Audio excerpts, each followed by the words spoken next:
happy lunchtime mga kabombo. Mag-lunch na kayo ha kasi mamaya magla-lunch na rin kami after itong program. Anyway, eto na mga kabombo, wag na nating patagalin pa. Welcome pala ulit mga kabombo sa aming programang Good Morning Philippines. Kami muli ang inyong mga host for today, mga kabombo. Ito po si Bombo Kim Ramos. And si Bombo Kier Liado. Ito, Bombo Kim, huwag na nating patagalin pa kasi ito, ipagpasalamat natin at pinaunlakan tayo ng ating pong makakasama ngayon para pag-usapan itong mga legal basis, mga ganyan, mga batayang legal, mga ganyan, mga kabombo, regarding dito sa mga, sa mga mahilig mangutang. Oy! ito nga yung pinag-usapan natin, Bombo Kim, kanina na pumapatay sa financial literacy. Isa sa mga pumapatay sa financial literacy, pangungutang. And alamin natin kung ano yung mga legalities regarding dito. Together with our guest ngayon. So ito, wag na nating patagalin pa. Ito, kapiling na natin sa linya ng ating komunikasyon, si Attorney Ann Chua, isa pong civil and criminal lawyer. So yan, magandang umaga po, Attorney Ann. Welcome again sa amin pong program. And nice to see you po ulit. Bati muna kayo, Attorney, sa atin pong mga listeners and viewers. Good morning, Kier. Good morning sa lahat. Salamat at inimbitahan niyo ako ulit sa program. And interesting yung topic niyo for today kasi very in demand talaga siya. Ang dami nagtatanong nito actually sa akin. Opo, yun. By the way pala, Attorney, dalawa kami ngayon na anchor. Ako si Bombo Kier and then si Bombo Kim. Kim Kier. Okay po. So ito, Attorney, umpisahan natin yung tanungan. Ito, para sa general knowledge lang ng ating mga audience, Attorney, regarding sa utang. In terms of utang, Attorney, sino ba ang may mas authority? Sino ba ang may mas karapatan? Yung nangutang o yung umutang, Attorney Ann? Well, ang loan po kasi talaga is an obligation and at the same time, it is a contract. So while merong utang, yun yung agreement yung dalawa. Pero bilang debtor or yung nagkakautang, meron ka ring karapatan at the same time, meron kang obligasyon. Likewise, ganun din naman po yung creditor or yung nagpautang. Meron siyang karapatan maningil, pero at the same time, may obligasyon din siya na maningil ng naaayon sa batas. So, ganun po. Parehas lang po silang may obligation and meron din pong rights with regard to the contract of loan. Okay po yun. So, parehas pala. Eto, for general knowledge ulit, Attorney, maraming nagtatanong ito. Meron ba, Attorney, nakukulong sa hindi pagbabayad ng utang, Attorney Ann? Ayun. Meron tayong constitutional provision na no person shall be imprisoned for non-payment of debt or poll tax. Ang ibig sabihin nun, hindi magkakaroon ng criminal liability or hindi ka makukulong dahil lang hindi ka nakapagbayad ng utang. Ngayon, anong mga klaseng utang ito? Ito yung mga private debts, yung mga pinagkautangan na loan shark or kahit mga tao, ganyan. So as long as wala kang ibang nilalabag na batas, yung utang lang, hindi ka makukulong. Pero meron kasi tayong tinatawag na katulad ng quasi-delict. For example, nagkaroon ng banggaan tapos nagpirmahan kayong magbabayad ka pero hindi mo yun tinupad. So, ibang uri ng utang yon, hindi lang siya purely contractual or hindi lang siya civil in liability kasi nag-arise siya from a different cause of action which is the quasi-delict or kunyari yung torts, banggaan, ganyan. So, may possibility na magkaroon ng criminal liability doon. Pero kung utang na contract lang, wala. Opo, iyon. So, at least nalinawan kami doon, Attorney. So, wala po pagka utang lang, Attorney. So, ito, Attorney, situational tayo. Kung halimbawa, Attorney, ito nga, kasi minsan may mga hindi talaga nakakabayad. Siyempre, tanggap naman natin yun. May mga hindi talaga nakakabayad ng utang, lalo yung mga malalaking niloan nila. Minsan hindi nababayaran. Ngayon, Attorney, kung halimbawa, hinaharas na. Halimbawa, ako ng utang, hinaharas na nila ako ng collector. Tinatawagan yung trabaho. Pinost pa ako sa FB, pinahiya. Ganon. Ano ba, Attorney, yung halimbawa mga legal rights ko naman? Ano yung batas na nilalabag nila? And saan ako pwedeng mag-complain, if ever, Attorney? Ayun. There are several aspects to this. Kasi itong mga loan companies na to should have been registered with the SEC. So ang unang-unang mong dapat i-check is if they are registered. If they are not, then you can complain sa SEC. Ngayon, meron tayong tinatawag na Unfair Debt Collection Practices Act. So ito yung katulad ng sinabi ko kanina na while may karapatan yung mga creditor o mga nagpautang na maningil, at the same time, they should do it within the bounds of law. So hindi sila allowed to do harassment or as far as I know, meron yung mga nagpapadala ng mga kabaong, yon bawal yon. So it constitutes on that part, it could be cyber libel kung pinopost ka na, sinisiraan ka na online with your face and all, or it could be harassment kung tinatawagan na yung company mo or yung relatives mo. And lastly, kung tinatawagan yung mga contacts mo without your express permission, you can also complain sa Data Privacy Act, under the Data Privacy Act or dun sa National Privacy Commission. So you have several layers to that. You can go to SEC to complain dun sa company na yon. You can go sa mga police natin or sa cybercrime division for cyber libel, harassment, or anything that could be under the Cybercrime Prevention Act. And also, yung Data Privacy Act, pag na-violate na yung privacy laws mo. And lastly, meron din tayong option to go to DTI, lalo na kung exorbitant or sobrang laki ng mga interest, yon. Pero, ang pinakamabigat talaga is yung cybercrime, yung mga ginagawa nila online, like paninira. Kasi may criminal liability yon, yung may kulong, may chance na sila pa yung makulong sa ginagawa nila. Opo. Eto, attorney, maisingit ko lang na katanungan, attorney. Halimbawa, ako naman nagpautang. Tapos yung Apo. yung nangutang sa akin, hindi nakakabayad. Ngayon, sa galit ko, sige, wala kang pera. O, akin na yung bahay mo. Akin na yung mga gamit mo. Yan na lang ang iyong ibayad sa akin. Pwede ba yun, attorney? Actually, bawal po yun. May batas po tayo na nagbabawal doon. Kasi parang it is as if na nag-transfer ka ng ownership sa sarili mo. Ang option po niyan is kung magpapautang kayo, meron po kasi tayong tinatawag na secured at non-secured loans. Non-secured loans, yung usap lang, sige pautangin kita, bayaran mo ng ganito. Yung secured loans is in exchange of something. Pero hindi ibig sabihin na nagpautang ka sa akin, tapos in return, ibinigay ko sa iyo yung ORCR ko. Pag hindi ako nakabayad, sarilinin mo na yon. Yung kumbaga matatransfer na yung ownership sa iyo.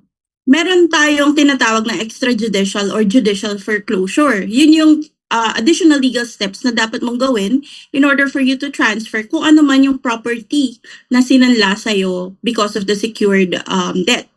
Pero ang ibig sabihin nun, hindi mo pwedeng bastang aangkinin. There is a legal process for that. May publication, mag-i-invite ka ng ibang debtor, or ibang prospect buyer para kung ano man yung mapagbentahan ng property, mapupunta sa iyo yung amount nun. Pwede ka ding mag-bid as a creditor, pero hindi automatically matatransfer sa iyo yung ownership. Bawal yun. Okay po yun. Yun sana yung gagawin ko, attorney. Ay, Marami kang attorney. pera, Sir Kier. Anyway, attorney, eto puntahan natin, attorney, yung debt settlement company. Legal ba yun, attorney, yung debt settlement company na nangangako na, babayaran namin yung utang mo for 50% discount. Paano malalaman, attorney, kung legit o scam yun, attorney Ann? Well, as a general rule, itong mga companies na to must be registered with the SEC. So, hindi naman ibig sabihin na registered sila sa SEC is legitimate na yung ano nila. Dapat kasi their terms are still in accordance with law. So, just to clarify, itong debt settlement companies na to, kumbaga, ina-assume nila yung utang mo dun sa say pinagkakautangan mo, tas in return, sa kanila ka na magkakautang. Sa law kasi ng obligations and contracts, meron tayong tinatawag na novation. So sa novation, valid yon ang nagkakaroon ng situation na napapalitan yung isang party. So in your case, ito ikaw, tas ito yung creditor na pinagkakautangan mo, dahil nag-agree ka sa debt settlement at debt restructuring, itong creditor mo, hindi na yung original. So, iba na. So, itong debt settlement company na to, papasok na siya. So, kayong dalawa na yung may kontrata. That means yung previous contract mo, sinettle na nila, pero ngayon, dito ka na may utang. So, hindi na wala yung utang mo, palit ka lang ng creditor, and siguro mas better terms kasi nag-agree ka eh, mas better terms yung in-offer sa'yo neto. But at the same time, it doesn't take away the fact that may utang ka pa rin. You just have to settle this with a different creditor. In this time, yung debt settlement company. But again, you have to be very wary dun sa terms kasi baka naman in the long run, mas malaki pa yung magiging utang mo. So we have to be careful in reading yung mga terms. Kasi syempre business yan, they are always up to earn something because of the transaction. Okay po. Yun, eto pa attorney, isa pa. Kasi yung iba attorney hindi nagbabayad ng utang kasi ang rason nila hindi naman kasi naniningil eh. May mga ganun na reason, hindi naman kasi naniningil. Eto attorney, may prescription period ba yung utang? Halimbawa, kasi ang bait-bait yung nagpautang, 10 years na hindi naniningil si lender, mga ganun o yun, yung nagpautang hindi naniningil. Tendency, hindi ka naman naniningil, 10 years nang hindi naniningil, hindi na lang ako magbabayad. Meron bang doon, attorney, period, attorney Ann? In most cases, sa civil code kasi, meron tayong prescription na tinatawag. So, kung ang utang or ang contract of loan ninyong dalawa is written, it's in paper, it is notarized, then the prescription is 10 years.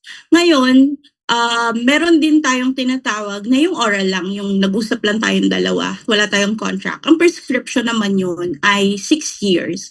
Ngayon, pag nag-file siya ng lawsuit, nagkaso siya sa'yo, small claims or civil case, or for example, nag-demand letter siya na nagsistop yung prescription. So sabihin natin pinautang ka niya noong 2005, tapos nag-demand letter siya sa'yo noong 2010.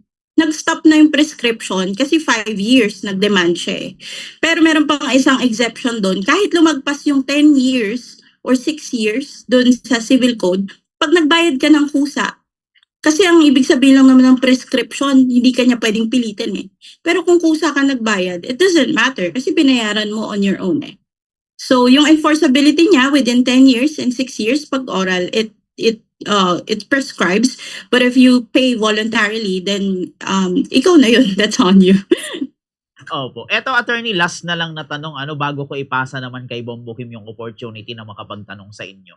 Eto attorney, halimbawa sa part ko na halimbawa kung naniningil ng utang, sinisingil mo yung yung umutang sa pero kahit anong gawin mo, kahit bali-baliktarin mo ang mundo, bali-baliktarin mo siya, wala talagang pera eh. No? Paano gagawin doon, attorney Ann? Ayun, meron tayong tinatawag na small claims. Pero bago ka magkaso ng small claim, syempre, kailangan mo munang magpabarangay if magkabarangay kayo, or demand letter, mag-issue ka ng demand letter. Kung wala talaga, pag meron na kasing small claims, magkakaroon ng execution yon pag nanalo ka sa dulo. Ang ibig sabihin ng execution, pag nanalo ka, may sheriff, yung sheriff, ang trabaho niya is basically maghanap ng pwedeng ipambayad sa'yo. So, dun pa rin papasok yung tinatawag nating foreclosure. Parang bidding siya. So, kunyari, may utang sa'yo, tapos di nakabayad, nag-small claims ka, nagkaroon ng execution, tapos sabihin natin may lupa. Ito, lupa under his name. Pwede niya ibenta to, tapos yung proceeds, mapupunta sa'yo, yung pinagkakautangan sa'yo, pero yung excess, mababalik sa kanya. So, hindi naman ibig sabihin yung buong amount mapupunta sa'yo. So, may mababalik pa rin dun sa may-ari, dun sa debtor. Okay po yun. So, ito sa puntong ito, attorney, ibigay ko naman kay Bombo Kim ang spotlight para magtanong po sa inyo. Bombo Kim? Ayun, good morning attorney. Bombo Kim Ramos po ito. And welcome ulit po dito sa ating programa. Siguro una kong tanong sa inyo since ang utang hindi naman lagi ko baga under may legitimate na loan company na tinatawag, mean to say may dalawang ugnayan ng nangungutang at nagpapautang na hindi under any legal or kumbaga paper-based contract, mean to say may verbal communication o agreement lang na nagaganap. Pero sa ugnayan ng dalawang yon pag ganun kasi attorney, 'di ba, like mean to say hindi pwedeng andun yung surface na hindi pwedeng makulong yung nangutang kapag hindi agad nabayadan, at the same time hindi pwedeng i-enforce nung nagpautang yung any measure na gusto niyang para lang maningil dahil nga walang pinirmahang kontrata, especially hindi notarized o hindi under law. Pero we are interested to know, attorney, ano ba yung mga jurisdiction's legal sa mga ganitong agreement na hindi naman kumbaga pirmado or kumbaga notarized or documented under law yung mga ganitong uri ng transaction regarding sa utang? Ayun. Just to clarify, ang contract of loan kasi is a contract. So let's go back sa basics ng obligations and contracts. Ang kailangan mo lang to perfect a contract is consent, object, and consideration. So if both parties agree, nagbigay sila ng consent, meron na yon. Ang object is of course the loan and consideration is yung pera. Ngayon, kung makikita mo, wala doon sa requirements yung formal requisite which is it should be written and it should be notarized. Tawag doon formal requisites. Ang essential requisites which is the consent, object, consideration, once na meet mo yun, meron ng contract as between the parties. So valid yung kontrata na to even if it is oral as long as it is within the parties. Ngayon, kailangan nagkakaroon ng requirement ng formality. It must be written and it must be notarized is to be enforceable and to bind third persons.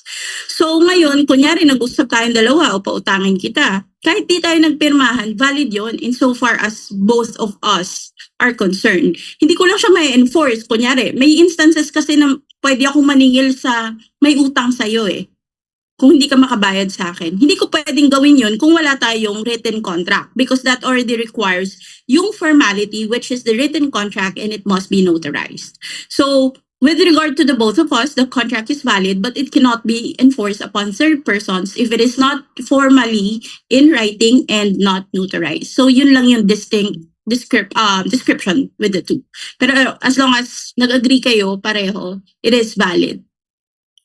Pero with regard to that, madam, since hindi siya enforceable, ano tuloy yung other legal ways para kumbaga ma-pursue nung nag-lend ng pera o ano man na asset na ma-pursue niyang masingil itong nangutang sa kanya na hindi siya kailangan maging marahas or kinukuha yung ari-arian niya without any consent or anything na kumbaga mapupursu niya na hindi niya kinailangan parang lumabag sa anumang existing laws. Like I mentioned kanina, kung less than 1 million naman yung claim, pwede tayong mag-small claims in part of the creditor. Kung gusto niyang maningil ng utang pero the debtor is not able to do so, pwedeng barangay, tapos manghihingi siya ng certificate to file action. Dati tawag doon certificate of non-conciliation. Itong certificate of file action na to, kailangan mo itong dalhin sa MTC, usually the municipal trial court kung nasaan ka. You need to file a complaint affidavit. You need to prove na nagpadala ka ng demand letter and it was received by this person. Kasi dapat naningil ka muna hindi ka pupunta sa court nang hindi ka naniningil. So, pag na-prove mo na ganun, kahit yung contract is oral lang, basta meron kang proof, kahit screenshots na may utang sa'yo, pwede kang mag-file ng small claims. Magbabayad ka lang ng filing fee. Tapos affidavit of service and affidavit of complaint. Ngayon, sa part naman ng debtor, sabihin mo, naka-receive ako ng small claims pero hindi ako nag-agree kasi sabihin natin, dito nilagay niya 1 million pa utang ko pero ang utang ko ay 500,000 na lang. Pwede kang sumagot. Kasi like usual hearing, ang small claims, all paper-based yan, mag-send ka lang ng mga possession paper or pleadings, pero you have the opportunity to defend your claim. So dapat pag naka-receive ka ng summons sa small claims, hindi ibig sabihin na liable ka na. Dapat ipagtanggol mo rin yung sarili mo. So kung hindi ka pabor dun sa sinasabi niyang computation, pwede mo rin naman sabihin yung part mo and at the same time, kunyari nag-prescribe na nga. Sabi mo, 6 years ago pa to, tapos wala naman tayong kontrata, oral lang. O nag-prescribe na to. So, all of your defenses must be in writing. It must be submitted dun sa small claims court na nag-hear ng case nyo. And from there, mag-decide sila kung ano ang magiging possible remedies. So, yun. Ay, attorney, siguro last question na lang po bago ko ipasa kay Sige po. Bong Bukier yung mga pagtatanong. Sa ating kumbaga pagsisilbi as abogado, meron pa po ba ngayon na kasi may mga dating case na talagang nakukulong pa rin dahil sa utang. Although siguro hindi naman dapat gano'n or siyempre may other legal iko-connect ka talaga against sa the debt ng dun sa nangungutang. So sa case natin as attorney, madam, may mga nakita na po ba tayong nakukulong pa rin dahil sa case na 'yon or na puwede niyong mai-describe na situation kung ano yung kadalasang nangyayari? Kung sasabihin lang natin na purely utang, hindi sila nakulong sa utang lang. Meron tayong tinatawag na estafa, meron tayong tinatawag na bouncing checks law, BP 22. So kung nangutang ka tapos nag-issue ka ng cheque na wala namang laman, doon pwede kang maging liable. Or kunyari, itong estafa nito, it comes with deceit na hindi naman pala totoo yung mga pinagsasabi mo kaya kita pinautang kasi nagsinungaling ka sa akin tapos dahil dun sa pagsisinungaling na yun kaya ako nagtiwala, pwede kang maging liable sa estafa. Pero kung dahil lang sa utang, hindi ka magiging criminally liable. Walang kulong yun, pero required ka magbayad, syempre. Pero kung may kaakibat siya na ibang criminal aspect na pwede ka maging criminally liable, then dun ka pwedeng magkaroon ng criminal liability or pwedeng makulong. Pero kung yun lang, hindi naman. Kung utang lang talaga. With that, attorney, thank you very much po. Ipapasa ko na kay Bombo Kerry yung mga pagtatanong. Okay, balik sa akin, Thank you, attorney Tim. Ann, So ito, attorney, mga ilang katanungan pa. Paano, attorney, kung halimbawa, yun nga, ako nagpautang din. Yung umutang sa akin, attorney, sa kasamaang palad, namatay. Pwede ko ba, attorney, singilin yung mga kamag-anak nun? Kasi, patay na yung nangutang sa akin. Paano yun, attorney? Well, to be honest kasi, ang pagkakautang is personal obligation. It does not transfer to your heirs. What it does is when a person dies, lahat ng mga obligations niya, it goes to the estate. So, kunyari, this person, may utang siya sa'yo, tapos namatay siya, mapupunta yung utang niya dun sa estate, kung ano man yung natira sa property niya. Kasi kung may will siya, at yung will na yon is ipoprobate sa court, pwede kang mag-claim. Sabihin mo, may utang sa akin itong taong to. So, bago i-disperse yung properties niya, mabibigay na sa'yo yung pinagkakautangan mo. Pero kunyari wala siyang will, magkakaroon sila ng extrajudicial, in that case, kung ano man mangyayari, kung magpa-partition sila o kung sarili lang, you have to object or you have to state na may utang sa yung tao to. Ngayon, itong properties niya would be paid to the creditors first. So kayo, nasa top kayo. Pero you have to let them know right away. Kasi, like I've mentioned, hindi magiging personal liable yung heirs. Pero in case na pamigay na at saka ka lumabas, then that's the time that you can go after them. Pero insofar as kung ano lang yung namana nila. Kasi kung wala namang napamana, wala namang estate, yung namatay, wala kang makukuha, wala kang hahabulin. That's just unfortunate. Opo, yun. Paano naman, attorney, kung halimbawa ganito, may pinautang pa rin ako.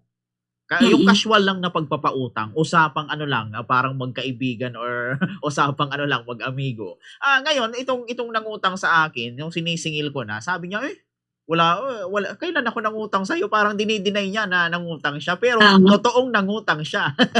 Paano yun, attorney, pag dinideny niya na nangutang siya? Ayun, that's where you should be vigilant. Kasi syempre, di ka na magpapautang ng, tiwala lang. Siguro, what you can do, nakikita ko to sa mga nagpapautang na magkakaibigan eh. So, if you don't have anything in writing, at least, meron kang screenshot. Kunyari, siningil mo siya sa chat, tapos nag-reply siya na, later this week na lang pare, wala kasi akong pera eh. So, that's an acknowledgement of debt. So kahit wala kayong pinirmahan na kontrata, if you have any proof na nag-acknowledge siya ng debt niya and there was a promise to pay, then meron kang, at least it signifies na meron siyang obligation. Kaya lang, hindi malinaw doon kung magkano. So it's basically just your words against his. So yun, as a protection na rin ng mga nagpapautang, for example, papautang ka, everything must be in writing talaga or at the very least clarified dun sa conversation nyo kahit messenger lang. Yun. Opo. So, dapat pala attorney 'pag magpapautang para hindi mag-deny itong, ng utang, dapat may promissory note, attorney. Ah, Actually, 'pag friend mo kasi hindi ka na nagre-require ng gano'n, 'di ba? Most of the time. Pero for your protection, I would recommend, acknowledgement receipt na binigay mo sa kanya 'yun. Kung tinransfer mo kasi yung pera sa banking, online banking, proof na 'yun, eh, na naglipat ka ng funds. Pero kung wala, acknowledgement receipt would be enough, promissory note na may date, or better yet, kung hindi ka talaga sigurado, make them issue checks. Oo, Yun. opo, baka sabihin attorney ng para ₱500 lang yung inuutang ko. Promissory note pa. Paano kung gano'n, attorney? Pagka dun siyempre ₱500, okey na siguro yung usap lang. Kasi kung tutuusin ₱500 sa inyong dalawa lang, okey na yung basta may conversation ka, may thread kayo na katunayan na may utang siya sa'yo, yun, enough na yun. Okay po. Eto pa attorney, mga situation pa paano kung halimbawa attorney nangutang siya sa akin, sabi niya, "Uy, Mm. mangungutang ako sa'yo, may sakit kasi si mama, si papa, panggamot lang." Then later on, nakita ko hindi niya naman ginamit dun yung pera, pinang-party. Paano yun attorney? May ba ako dun, parang legal rights na ko 'to, irereklamo, attorney? Well, technically kasi, a contract of loan is in essence mutuum. So, tina-transfer mong pera is, something that can be consumed. Ngayon, kung may written contract kayo that expressly states, "Oh, pangbili mo lang 'to ng gamot ha." Well, 'pag hindi niya, tinupad yun, 'di meron siyang material breach nung kontrata niyong dalawa. Pero kung ano lang naman, verbal lang naman yung sinabi, ganyan-ganyan, and it's not material. Kasi dun tayo pumapasok sa puwedeng estafa siya, pero in that case, kung hindi naman material misrepresentation na sobrang laki ng amount, in that case, I would say na, it's still within the limits dun sa contract of loan, as long as mabalik niya. Pero hindi niya mababalik, sabihin mo, "Oh, estafa 'yan kasi ito yung sinabi mo sa akin kaya kita pinautang. So, kaya lang naman kita pinautang kasi nalungkot ako, ganyan-ganyan." Tas hindi pala totoo. Yun lang, the element of, proving na yun talaga yung pinagkagastusan niya at hindi yung gamot is on you. Kasi it's material breach, dapat mapatunayan mo na nag-breach talaga siya ng contract niyo. Yun, medyo mahirap yun kasi paano mo ide-determine. Opo. Malay Sa mo opo. paracetamol lang pala binili niya. Opo. Paano naman attorney sa siyempre yung ibang mga nagpapautang may interest na pinapatong o pinapataw. Gaano ba kalaki Mm. dapat attorney yung interest if meron namang interest, attorney? Okay. Previously kasi meron tayong tinatawag na usury law. It sets yung limit kung magkano yung dapat na, interest. Pero as time goes by, as we all know naman, mahirap kasing magpasa ng batas, eh. So, ever-changing yung situation natin, pataas ng pataas yung bilihin.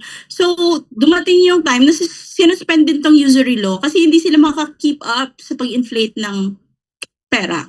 So, ngayon, basically, ang contract is between the two of you. Ngayon, kung hindi ka mag-agree dun sa terms niya, then wala siyang magagawa. Pero kung nakita mo na malaki yung interest, pero nag-agree ka, then that's the law between the parties. Pero meron tayong cases na umabot sa Supreme Court na feeling ng Supreme Court sobrang taas, like 36 to 60% per annum, pinabaan nila. Meron tayong mga landmark cases about doon. Pero as long as the interest is agreed upon by the parties, it must be in writing, ha? Kasi if you agree into paying interest but it is not in writing, it's not enforceable. Merong mga instances na binabaan ng court from 36 to 60% to 6 or 12% per annum. Kasi usually yun yung legal interest, eh. Pero like I said, kung ano yung pinirmahan niyo sa kontrata, it is the law between the two of you, unless pumunta ka sa court at sabihin mo sa court na, "Oh, unconscionable, iniquitous, or excessive."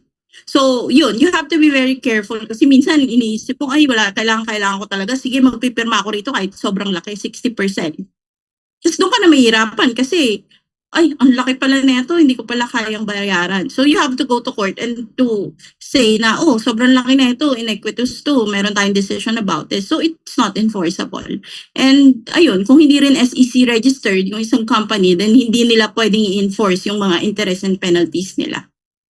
Okay po. Ito attorney, mga remaining question na lang dahil limited lang yung oras natin for dito sa Zoom natin. Ito attorney, sa online lending app tayo attorney, mga ganon sa mga online lending scheme.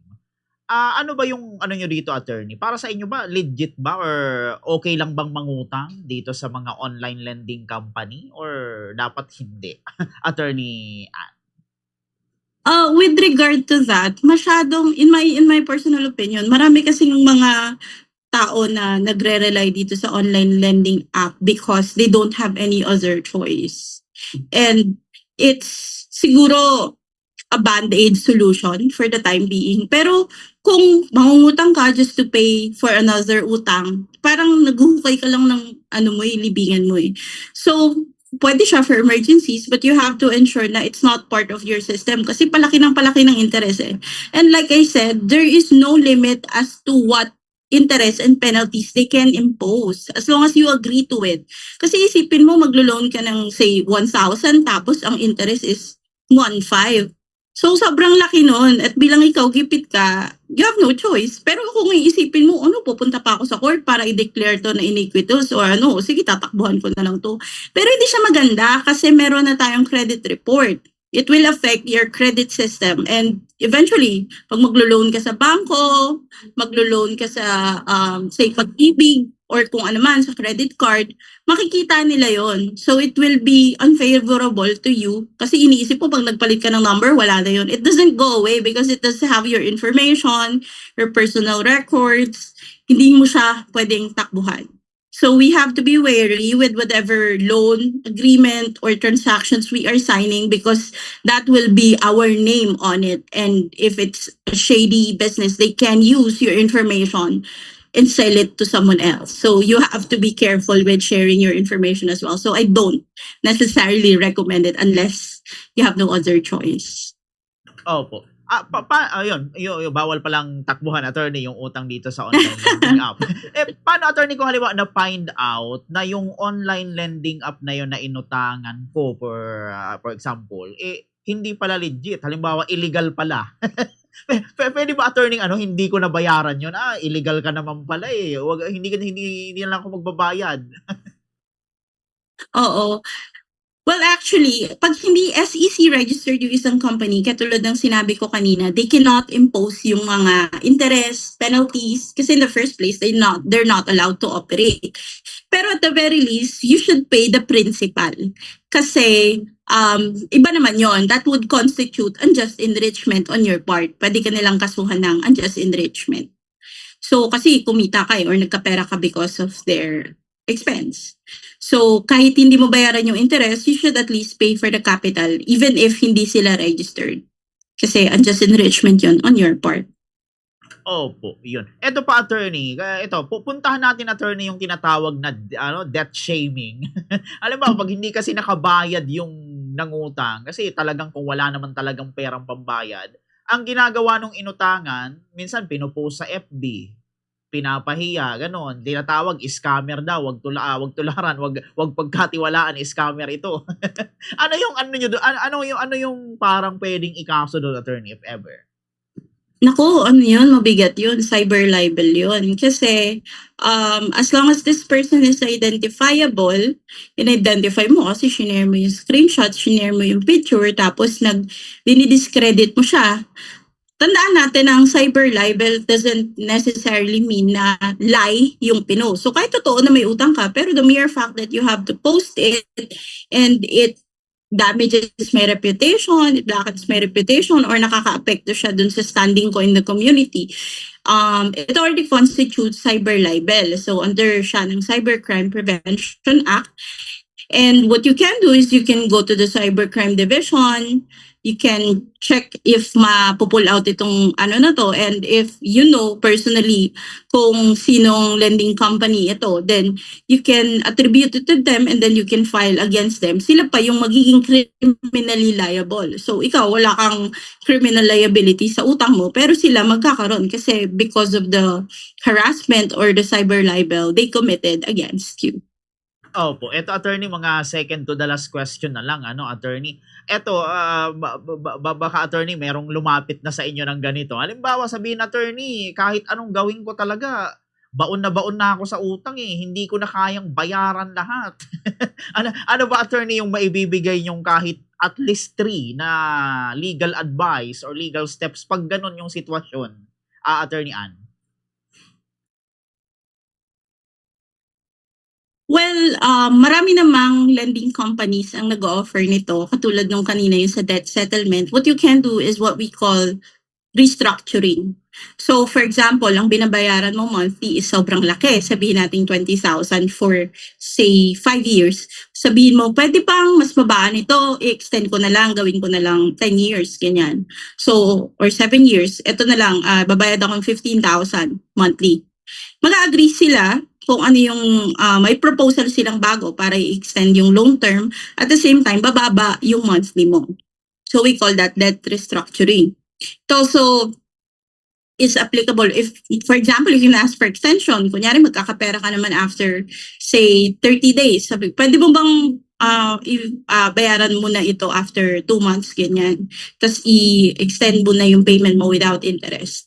So, kailangan mong makipag-coordinate dito sa mga lending companies na to or dun sa pinagkakautangan mo to express your intent to do so. Kasi nga contract yan between the two of you parties, whatever you sign is enforceable between the two of you. Meron din tayo tinatawag na freeze. So, pwedeng i-freeze muna natin to and then we can talk about it later on pag medyo kaya ko ng bayaran. Pwede rin yun. Again, as long as the parties agree. Kasi hindi naman porket gusto mo, dapat mag-agree na yung other party. Kasi whatever you agree upon, it is enforceable between the two of you. It is the law between the parties. So, ayun, you just let them know and then eventually, pag nag-agree sila, then that's good.